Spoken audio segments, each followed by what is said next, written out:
자, 여러분 반갑습니다. 겸이TV의 김창겸이라고 합니다. 구독과 좋아요를 미리 누르고 시청하시기 바랍니다. 왜? 도움이 되고 있으니까. 오늘 이야기할 부분은요, 인클로저 운동에 대한 이야기를 할게요. 자, 영국에서 인클로저 운동이라는 게 크게 2번 정도 벌어지는데, 15, 16세기, 자, 16일 할까요? 16세기 한 번, 자, 그 다음에 18세기에 또 한 번이 벌어지는데, 내용은 좀 달라요. 그래서 이제 그거를 비교해 드릴 건데, 1차 인클로저 운동을 먼저 말씀드린다면, 백년전쟁이라는 게, 자, 14, 15세기에 있었어요. 자, 정확한 연도로는 자, 1337년도에서 1453년도까지 백년전쟁이 있었는데, 그 백년전쟁의 어떤 그 배경 중에 하나가 뭐냐면 플랑도르 지방에 대한 경제적 이권 다툼, 경제적 주도권 다툼 이거거든요. 그래서 플랑도르 지방에는 자 특징이 뭐냐면 모직물 산업, 이 모직물 산업의 자 중심지였었던 곳이 바로 플랑도르입니다. 그래서 이 전쟁에서 영국은 결국 어떻게 돼요? 패배하지 않습니까? 그러니까 주도권을 뺏긴 거죠. 그래서 영국에 있는 자 많은 지주들은 어떤 생각을 했냐면 영국 내에서 자 모직물을 자 산업을 활성화시킬 수 있는 새로운 하나의 블루오션이 됐다고 생각한 거예요. 즉 양을 키우자라는 거죠. 양털을 깎아서 모직물의 원료를 만들 거니까. 그래서 영국 내에 있는 지주들이 이 농민들한테 빌려줬던, 예를 들어 지주가 A, B, C, D, E 여러 농민들한테 토지를 빌려줬는데 그 농민들을 자 다 정리해고 해버리는 거야. 그리고 자 A한테만 맡기는 겁니다. 뭐라고요? A야, 자 이제 농사 짓지 말고 여기다 양을 키우자. 그러면서 이제 울타리를 칩니다. 왜냐면 양은 계속 뛰어다니잖아, 그죠? 그러니까 울타리 치기. 그래서 이게 바로 인클로저 운동입니다. 그러면서 이제 양을 사육한다. 목양지로 바꿨네요. 그러면서 A는 계속해서 이제 양털을 깎고 그것이 이제 모직물의 원료로 갖다 시장에 팔면서 많은 돈을 벌었던 이러한 1차 인클로저 운동을 통해서 성장한 요 세력들, 신흥지주, 이들을 우리가 젠트리라고도 부릅니다. 아무튼요, 그럼 1차 인클로저 운동은 농경지를 목양지로 바꾸는 겁니다. 혹은 목초지라고도 합니다. 양은 풀을 뜯어 먹을 테니까. 당시에요, 그 16세기에 15, 16세기에 인클로저 운동이 막 벌어지고 있는데 16세기에 이 몰락하고 있는 농민들, 좀 아까 B, C, D, E가 다 어떻게 돼요? 몰락했지 않습니까? 그 몰락한 농민들이 막 도시로 들어가요.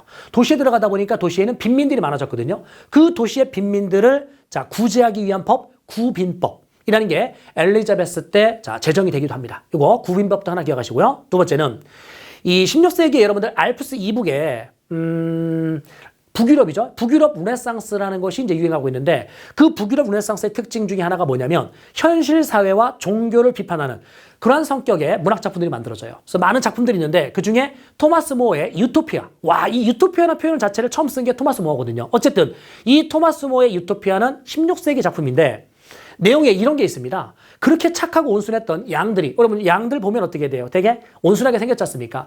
그렇게 착하고 온순했던 양들이 좀 더 과장해서 표현한다면 인간들을 잡아먹고 있다.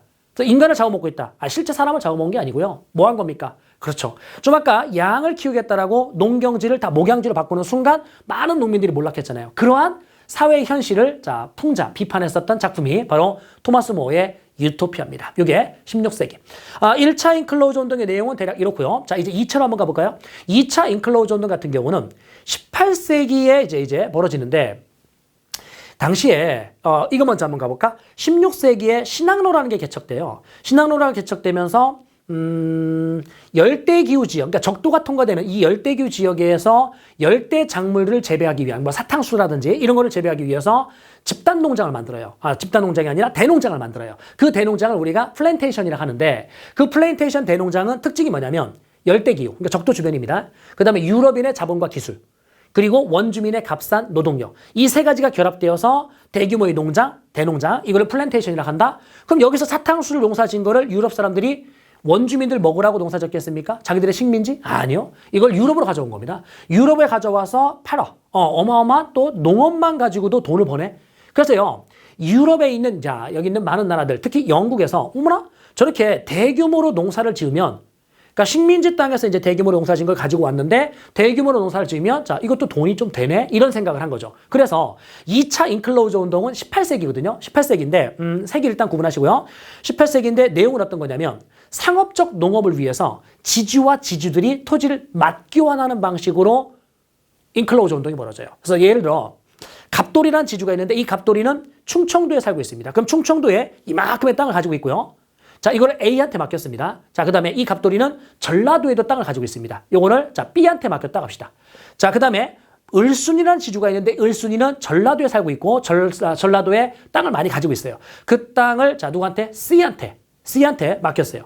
그리고 이 을순이라는 지주는 충청도에도 땅이 있다랍니다. 이거는 D한테 맡긴 거죠. D.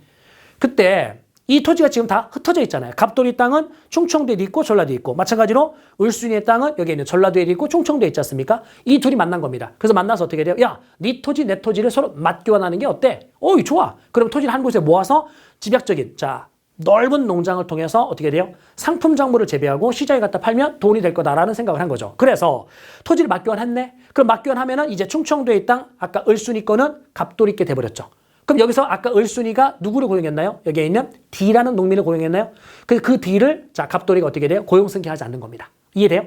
그럼 마찬가지로요. 전라도에 있는 땅에서 아까 갑돌이가 B라는 농민을 고용을 했었던 건데 여기에 있는 을순이라는 지주가 이걸 울타리치기 하면서 즉 인클로저 운동을 하면서 B를 잘라버리는 거죠. 그 경우는 농민들이 몰락하나요?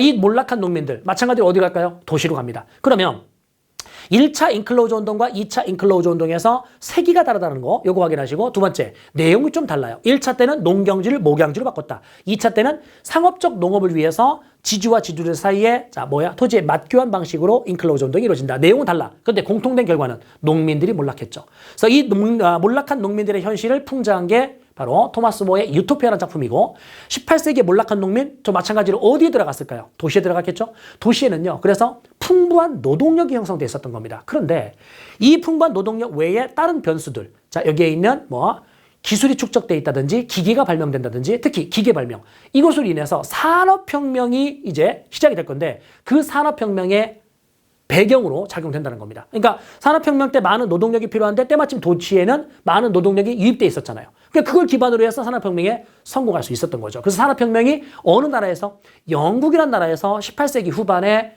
처음 시작이 됐고 19세기가 되면 이제 유럽 및 미국 이런 지역으로 이제 확산이 됩니다. 그래서 산업혁명의 일단 정의는요. 물건을 기계로 찍어내는 겁니다. 그래서 인클로저 운동은 어쨌든 비교 마무리됐고 산업혁명에서 물건을 기계로 찍어낸다? 그러면 기계로 찍어낸다면 뭐가 필요하겠습니까? 많은 원료, 즉 대량 생산이 가능해졌기 때문에 대량으로 생산할 수 있는 원료가 필요합니다. 그럼 물건을 많이 만들었어요. 이걸 갖다 어떻게 돼요? 팔아야 될 거 아닙니까? 그러면은 대량으로 소비를 해야 돼요. 그래야만 계속 생산이 자극될 거 아닙니까? 그러기 위해서는 넓은 시장이 필요하다. 즉 원료를 빼앗고 물건을 팔기 위한 시장, 원료와 시장. 식민지에 대한 획득 경쟁이 치열하게 벌어지게 된 겁니다. 그 식민지 획득 경쟁 19세기에 치열하게 벌어졌다. 이들을 우리가 제국주의 국가라고 하죠. 이네들은요. 힘없는 아시아와 아프리카, 이쪽을 이제 침략하는 겁니다. 그래서 아시아와 아프리카를 침략해서 식민지로 개척을 하게 됐고 그 과정에서 제국주의 국가들 간의 충돌이 벌어져요. 이것이 결국은 몇 차 대전에 1차 세계대전에 넓은 의미의 도화선이 됐었던 겁니다. 그래서 오늘 이제 살펴봤었던 거는 인클로저 운동. 인클로저 운동의 2차에서 산업혁명에 영향을 끼쳤다는 거. 그 산업혁명은 결국은 제국주의 국가의 등장을 가져왔다는 거. 그들 간의 어떤 충돌이 나중에 몇 차 세계대전? 1차 세계대전으로 발전된다. 이 정도의 흐름을 잡으시면서 주요 용어들을 정리하시면 될 것 같습니다. 이렇게 마무리하고요. 또 다른 영상을 통해서 만나뵐 수 있도록 하겠습니다.